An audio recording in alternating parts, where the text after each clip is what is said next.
तो अगर रिस्पना और बिंदाल नदी पर एलिवेटेड रोड शीघ्र बन जाती है तो ट्रैफिक जाम की समस्या से काफ़ी हद तक देहरादून वासियों को और यहां पहुंचने वाले सैलानियों को, यहां से गुजरने वाले हर एक राहगीर को बड़ी राहत मिलने की उम्मीद है। और इसी बीच मुख्यमंत्री की नितिन गडकरी से बातचीत इस ओर संकेत करती है कि ये काम जल्द धरातल पर उतरेगा और लोगों को राहत मिलेगी। और विस्तार से जानकारी लेते हैं, हमारे संवाददाता योगेश आर्य इस वक्त हमारे साथ लाइव जुड़ चुके हैं। योगेश, मुख्यमंत्री की मुलाकात कितनी महत्वपूर्ण हो जाती है इस बीच कि यहाँ पर यह कहा जाता है कि रिस्पना और बिंदाल नदी पर जो 11 और 15 किलोमीटर की एलिवेटेड रोडें बननी हैं, उसको लेकर सरकार की तरफ से ग्राउंड पर कार्य किया जा रहा है। लैंड बैंक को लेकर भी इसके लिए आदेशित किया गया था, निर्देश दिए गए थे और इसके अलावा इस काम को जल्द से जल्द धरातल पर उतारने की बात की जा रही थी। लेकिन जब नितिन गडकरी से इस बारे में मुलाकात हो गई है तो ये कार्य कितनी जल्दी धरातल पर उतर सकता है, कितना इसके लिए अच्छे संकेत दिखाई दे रहे हैं?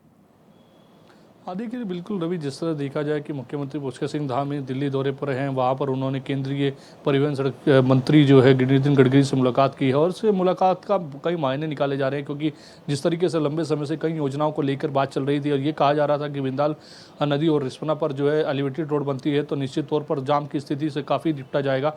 उसी को लेकर के जब उन्होंने वहाँ पर मुलाकात की तो उनसे जो है इस बारे में बातचीत की है कि वहाँ पर जो है एलिवेटेड रोड की स्वीकृति दी जाए, जिससे जो है NH-07 के लूप से इसको जोड़ा जा सके, ताकि जो है जो जाम की स्थिति है वो खत्म हो सके। क्योंकि देखिए, जिस तरह से अभी दिल्ली से लेकर देहरादून तक का जो एलिवेटेड रोड तैयार किया गया है, उससे महज जो सफ़र है वो 2.5 घंटे का रह जाएगा और ऐसे में 8 से 9 घंटे का सफ़र जब 2.5 घंटे में रह जाएगा तो आने वाले जो राहगीर हैं वो देहरादून के जाम में ना फंसे, इसके लिए एलिवेटेड रोड बनाना बेहद ज़रूरी हो जाता है। क्योंकि देहरादून पहले से ही इतना क्राउड की वजह से चौक रहता है कि वहाँ पर जो है काफ़ी समस्याएं जो है पुलिस के सामने रहती है, चुनौतियाँ इतनी बनी रहती हैं कि सुबह से शाम तक जो है काफ़ी जगह पर जाम रहता है, चाहे वो SBT का क्षेत्र मान लीजिए, चाहे कारगी चौक मान लीजिए, चाहे रिस्पना मान लीजिए।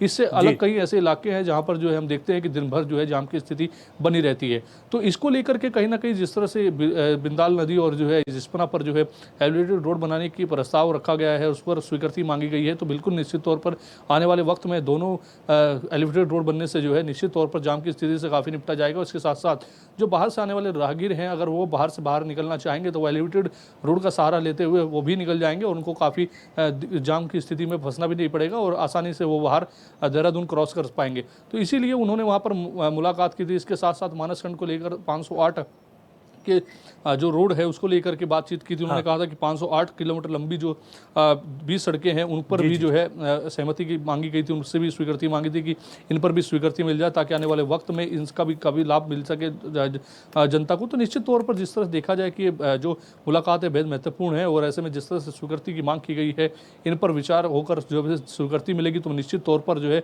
कहीं ना कहीं जो लोग हैं उनको काफ़ी राहत मिलने का काम होगा। जी ठीक है, योगेश बने रहेगा हमारे साथ। इस वक्त भारतीय जनता पार्टी के प्रवक्ता सचिन गुप्ता हमारे साथ जुड़ गए हैं। सचिन जी, आपका बहुत स्वागत है चैनल पर। मुख्यमंत्री की दिल्ली में मुलाकात होती है नितिन गडकरी से और तमाम विषयों पर चर्चा हुई। देहरादून में खास फोकस इस बार देखा जा रहा है कि एलिवेटेड रोडों के निर्माण को लेकर जो बातचीत की गई है और यहाँ पर किस तरीके से इस काम को आगे बढ़ाने के लिए सरकार कार्यरत है, क्या कुछ तैयारियाँ हैं, कब तक इस काम को धरातल पर होते हुए दिखाई देगा, क्या तैयारियाँ सरकार कर रही है? देखिए, निश्चित रूप से सरकार की तैयारियां धरातल पे होती नजर आ रही है और जिस तरीके से जो एलिवेटेड रोड के लिए जो मास्टर प्लान तैयार किया गया था पिछले साल, उससे धरातल को उतारने के लिए CM साहब से लेके सभी अधिकारीगण जो है अपना होमवर्क कर चुके हैं। लगातार जो है समय समय पर जो है बैठकें जारी हैं और जो जिनको विस्थापित करना है उनको भी जो है चिन्हित करके जो है उनके लिए भी जो है प्लानिंग सारी तैयार हो गई है। तो मुझे लगता है कि शायद बहुत जल्दी जो है इससे कार्य शुरू हो जाएगा। जो एलिवेटेड रोड है, जो आज एक बहुत बड़ी समस्या जो देहरादून शहर के अंदर जो ट्रैफिक के दबाव को लेकर बनी हुई है, निश्चित रूप से जो है जल्दी एलिवेटेड रोड बनकर तैयार होगा और शहर वासियों को जो ट्रैफिक से जो जूझना पड़ रहा है, जो बाहर का टूरिज्म जो टूरिस्ट यहाँ पर आता है मसूरी जाने के लिए या सहजारा जाने के लिए, तो निश्चित रूप से उनको भी जो एक राहत मिलेगी और देहरादून शहर वासियों को भी राहत मिलेगी। तो मुझे लगता है कि जिस हिसाब से CM साहब की तत्परता है, जिस तरह से CM साहब जो है बिल्कुल एक्टिवली इसको लेकर जो है बिल्कुल काम कर रहे हैं और लगातार जो है केंद्रीय मंत्रियों से भी जो है मुलाकात उनकी जारी है। मुझे लगता है बहुत जल्द जो है इस पर कार्य शुरू हो जाएगा, बहुत जल्दी जो है एलिवेटेड रोड भी तैयार होगी। बिल्कुल, ये उम्मीद जरूर की जा सकती है। सचिन, मैं जानना चाह रहा हूँ, आपने कहा कि यहाँ के विस्थापन को लेकर सरकार ने कार्य योजना तैयार की है, लेकिन ये वही नदियां हैं जहां पर बसावटें हैं, उनका विस्थापन होगा वो ठीक है, लेकिन अतिक्रमण भी नदियों के आसपास है। क्या जो इस अतिक्रमण की जद में आ रहे हैं या वहाँ पर अतिक्रमण किया गया है, इसको लेकर क्या चुनौतियाँ हैं सरकार के सामने, इस पर कैसे काम किया जाएगा, कैसे निपटा जाएगा? देखिए इसमें सरकार ने एक नियम बनाया कि जो 2016 के बाद जो यहाँ पर आकर बसे हैं, 2016 के बाद के, तो उनको जो है उनके लिए अभी फिलहाल कोई राहत मुझे होती नजर नहीं आ रही, लेकिन 2016 से पहले जो लोग यहाँ पर बसे हुए हैं तो सरकार उनको विस्थापित करने के लिए एक व्यवस्था बना रही है कि उनको जो है या तो कहीं पर जगह दी जाएगी या फिर जो है प्रधानमंत्री आवास योजना के अंतर्गत जो है कहीं ना कहीं उनको विस्थापित किया जाएगा, क्योंकि वो भी मानव है और मानवता अपनाते हुए जो है सरकार भी ये चाहती है कि कोई भी जो है बेघर ना हो और विकास भी जारी रहे। तो इससे सरकार का प्रयास है कि इन लोगों को विस्थापित भी करे और विकास कार्य भी ना। ठीक है, गुप्ता जी बने रहेगा। शिवपाल बिष्ट हमारे साथ जुड़े हैं, कांग्रेस के प्रवक्ता हैं। बिष्ट जी, आपका बहुत स्वागत है। एलिवेटेड रोड को लेकर सरकार बात कर रही है कि बहुत जल्द धरातल पर काम उतरेगा। इस बीच मुख्यमंत्री की मुलाकात केंद्रीय मंत्री नितिन गडकरी से होती है, वहाँ पर केंद्रीय राज्य मंत्री टमटा भी मौजूद रहते हैं। लेकिन इस बीच क्या लगता है आपको कि सरकार जिस एलिवेटेड रोड की बात कर रही है, ये तो लंबे वक्त से बात चल रही है, कब तक ये उतरेगा और सरकार कितनी गंभीर दिखाई देती है विपक्ष को? देखिए, एलिवेटेड रोड को लेकर के सरकार की ओर से लगातार बयानबाजी होती रही है। राजधानी देहरादून की जनता को बड़े बड़े सपने एलिवेटेड रोड को लेकर के दिखाए गए हैं, लेकिन अभी तक तो एलिवेटेड रोड धरातल पे उतरती हुई नजर नहीं आ रही है। फिर से दोबारा से जो है बयानबाजियां शुरू हुई हैं और कांग्रेस पार्टी का पहले से ही क्लियर स्टैंड रहा है कि अगर देहरादून के लिए एलिवेटेड रोड आवश्यक है तो निश्चित तौर पर वो बननी चाहिए, लेकिन उसके बनने में जो विस्थापन का मामला है, सबसे पहले जो लोग विस्थापित होंगे उनके पुनर्वास की योजना बननी चाहिए। और निश्चित तौर पर जो है जब तक लोग विस्थापित नहीं होते तो तब तक निश्चित तौर पर वो इसका विरोध करेंगे और योजना धरातल पे उतरनी चाहिए, क्योंकि आज राजधानी देहरादून में जाम का इतना दबाव है कि जहां 10 मिनट में लोगों को पहुंचना चाहिए वहां 2-2 घंटे जो है लग रहे हैं। तो निश्चित तौर पर जो एलिवेटेड रोड का प्रोजेक्ट है वो राजधानी देहरादून के लिए बहुत जरूरी है, लेकिन ये फाइलों से बाहर निकलना चाहिए, बयानबाजी से बाहर निकल के धरातल पे उतरना चाहिए। लेकिन ये बड़ा सवाल है कि आखिर जो है कब तक इस पे बयानबाजी होगी, क्योंकि बार बार हम सुनते हैं वो मंत्री हो, मुख्यमंत्री हो, भाजपा के विधायक हो, अधिकारी हो कि एलिवेटेड रोड बन रहा है, सर्वे हो रहा है। भाई पिछले 8 सालों से उसका सर्वे हो रहा है क्या? तो उस पे जो है आगे बढ़ने के लिए सरकार को इच्छा शक्ति दिखानी होगी, क्योंकि तथाकथित डबल इंजन की सरकार इस राज्य में है और अगर उसका लाभ राजधानी देहरादून के लोगों को नहीं मिल रहा है और सरकार की बात में इसलिए गंभीरता नजर नहीं आती क्योंकि आपने स्मार्ट सिटी प्रोजेक्ट की हालत देखी है। 1650 करोड़ रुपया पानी की तरह बहा दिया गया, लेकिन राजधानी देहरादून आज तक कहीं से स्मार्ट नहीं बनी। लोग खोज रहे हैं टॉर्च लेकर के कि वो स्मार्ट सिटी है कहाँ, जिसका सपना जो है प्रदेश की और राजधानी की जनता को दिखाया गया था। तो इस एलिवेटेड रोड के मामले में भी हम कह रहे हैं कि बयानबाजी से बाहर उतर के धरातल पे एलिवेटेड रोड उतरे, लोगों को परेशानी न हो, उनके पुनर्वास की योजना भी सरकार को बतानी चाहिए। दूसरी तरफ भारतीय जनता पार्टी कह रही बहुत जल्द होगा। आप दोनों का बहुत शुक्रिया, आप जुड़े। योगेश, आपके पास आ रहा हूँ। सबसे बड़ी चुनौती जो सामने निकल कर आएगी वो आएगी अतिक्रमण की।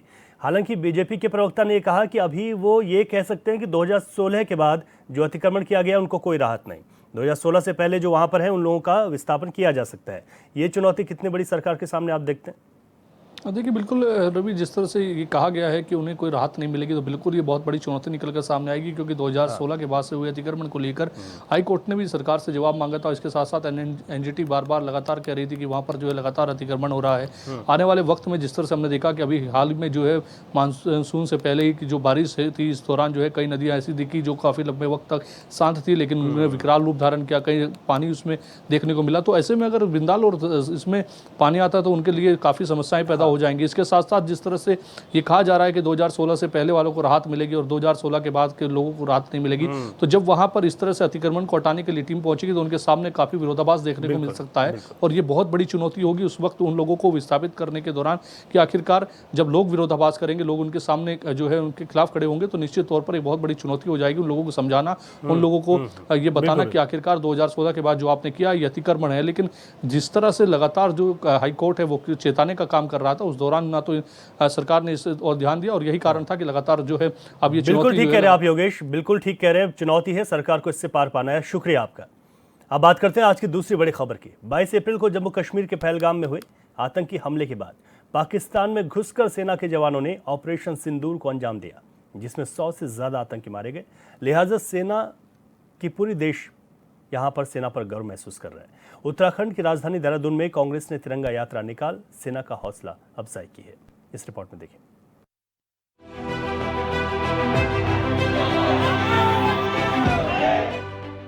राजधानी देहरादून में कांग्रेस कार्यकर्ताओं ने तिरंगा यात्रा निकाली। पाकिस्तान पर ऑपरेशन सिंदूर के तहत की गई कार्रवाई पर खुशी जताई और सेना की हौसला अफजाई की। इस दौरान कार्यकर्ताओं ने सेना जिंदाबाद के नारे भी लगाए। तिरंगा यात्रा में कांग्रेस प्रदेश अध्यक्ष सहित सैकड़ों की संख्या में कार्यकर्ता शामिल हुए। देखिए, ये पूरे राष्ट्र में कांग्रेस ने आह्वान किया है कि हर राज्य की कैपिटल में कांग्रेस के कार्यकर्ता सेना के शौर्य और सम्मान में आज ये तिरंगा यात्रा निकालेंगे, जिसमें सेना की जय जयकार होगी। हमारे जो शहीद सैनिक हैं उनको सम्मान से श्रद्धांजलि हम लोग देंगे और भारत एक संदेश देगी पूरी कांग्रेस कि भारत भले ही राजनीतिक रूप से अलग अलग हैं, लेकिन जब राष्ट्र पर कोई भी दिक्कत आती है, कोई भी ऐसा चैलेंज आता है, पूरा राष्ट्र एक रहता है। हम सब इस समय अपने भारत के साथ हैं और पाकिस्तान और आतंकवाद के खिलाफ पूरा भारत एक है। कांग्रेस नेताओं ने कहा कि जिस तरह पाक प्रायोजित आतंकवादियों ने कश्मीर के पहलगाम में निहत्थे पर्यटकों पर कायराना हमला किया और उन पर गोलियां बरसाते हुए उनकी हत्या की, इससे समूचे देश में पाकिस्तान के खिलाफ व्यापक आक्रोश है। लेकिन भारतीय सेना ने जवाबी कार्रवाई में पाकिस्तान की हालत खराब कर दी है, जिसे देश भर में खुशी है। हमारे राष्ट्रीय अध्यक्ष मल्लिकार्जुन खड़गे जी, राहुल जी ने आज देश के कांग्रेस जनों का आह्वान किया है कि जो परिस्थितियां आज पैदा हो गई हैं, इन विषम परिस्थितियों में देश का प्रत्येक नागरिक सेना के अदम्य साहस को सैल्यूट करने का काम करे और इन परिस्थितियों में पूरा देश जो है सरकार के साथ लाभबद्ध है, खड़ा है।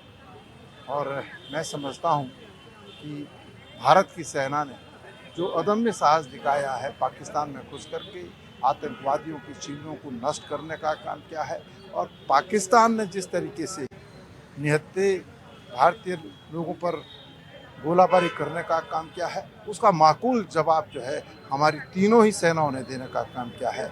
तो मैं सेना को सैल्यूट करता हूँ, नमन करता हूँ। देखिए, ये कांग्रेस पार्टी ने कल रात को हम लोगों को पता चला कि सुबह तिरंगा यात्रा, हम सब लोग यहाँ पे खड़े हैं और मुझे लगता है कि महिला कांग्रेस है, यूथ कांग्रेस है, एनएसयूआई या कांग्रेस पार्टी सब एक है। इस वक्त मुझे लगता है कि पूरा देश, पूरे देशवासी एकजुट से एकजुटता के साथ भारतीय सेना के साथ, भारतीय सरकार के साथ खड़े हैं और मुझे लगता है हम लोगों को, सब लोगों को जो हालात है उसमें सारे देशवासियों को एकजुटता का संदेश देना चाहिए। सेना की कार्रवाई से बौखलाया पाकिस्तान बॉर्डर इलाकों में लगातार फायरिंग कर रहा है, जिसका भारतीय सेना मुंह तोड़ जवाब दे रही है। सेना के साथ पूरा देश खड़ा है और सेना का मनोबल बढ़ाने के लिए शुक्रवार को पूरे देश में कांग्रेस नेताओं और कार्यकर्ताओं ने तिरंगा यात्रा के माध्यम से संदेश दिया है कि भारत हर परिस्थिति में एकजुट है। HNN 24/7 के लिए देहरादून से समृद्ध मिश्रा की रिपोर्ट।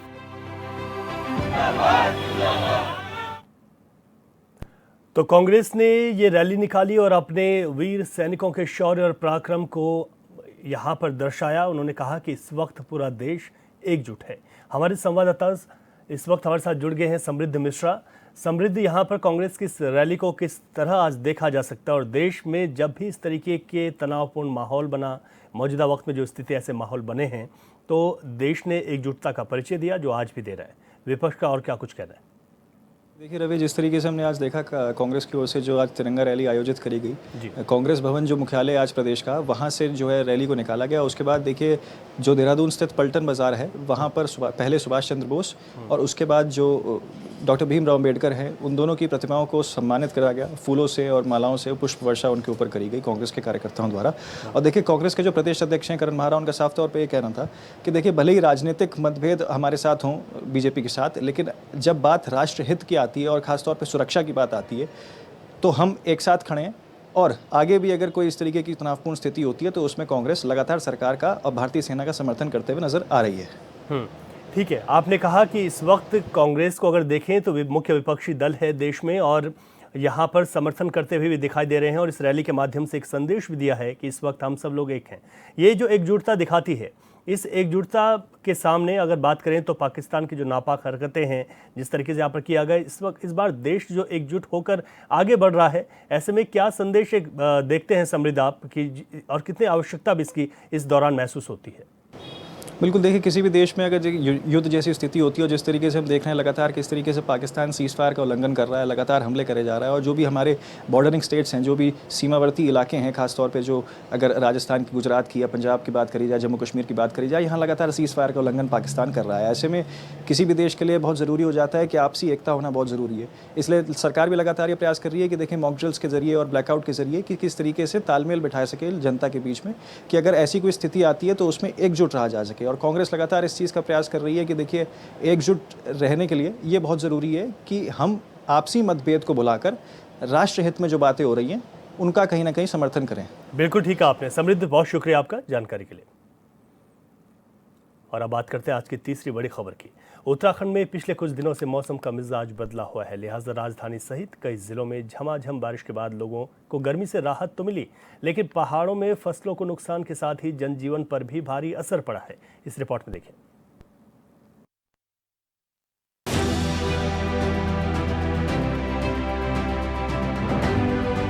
रुद्रप्रयाग में केदार घाटी के ज्यादातर इलाकों में मूसलाधार बारिश होने से जनजीवन पर इसका असर देखने को मिल रहा है। सीमांत इलाकों में मौसम के बार बार करवट लेने से तापमान में गिरावट महसूस होने के साथ ही गेहूं की फसल भी प्रभावित हुई है।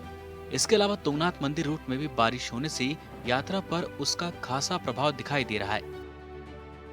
पहाड़ों में पल पल बदल रहे मौसम के मिजाज के चलते चमोली जनपद के उच्च हिमालय क्षेत्र लोकपाल घाटी स्थित हेमकुंड साहिब क्षेत्र में भी बर्फबारी होने से गुरु आस्था पथ से बर्फ हटाने का कार्य प्रभावित हो रहा है।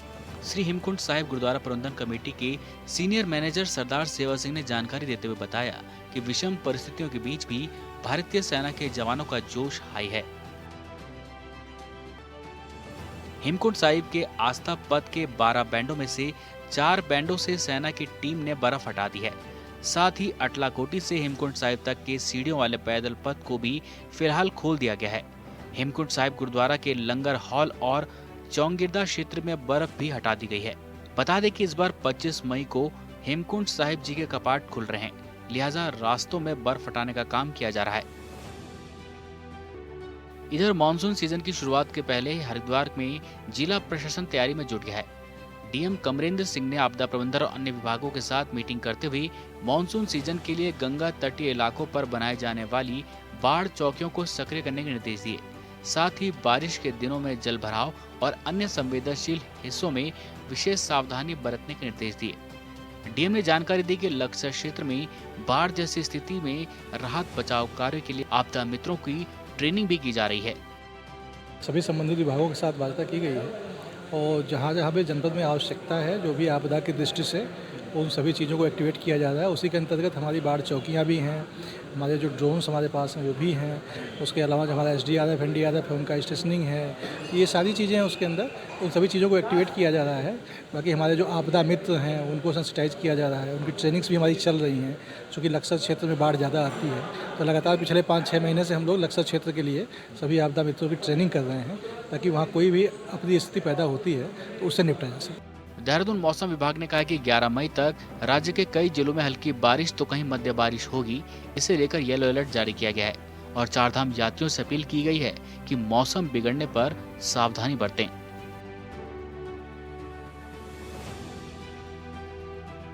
Bureau report HN 24। तो उत्तराखंड में मौसम के क्या हाल रहेंगे, इस रिपोर्ट के माध्यम से आपने देखा। इस वक्त हमारे साथ मौसम निदेशक डॉक्टर विक्रम सिंह जुड़ गए हैं। सर, आपका बहुत स्वागत है HN पर।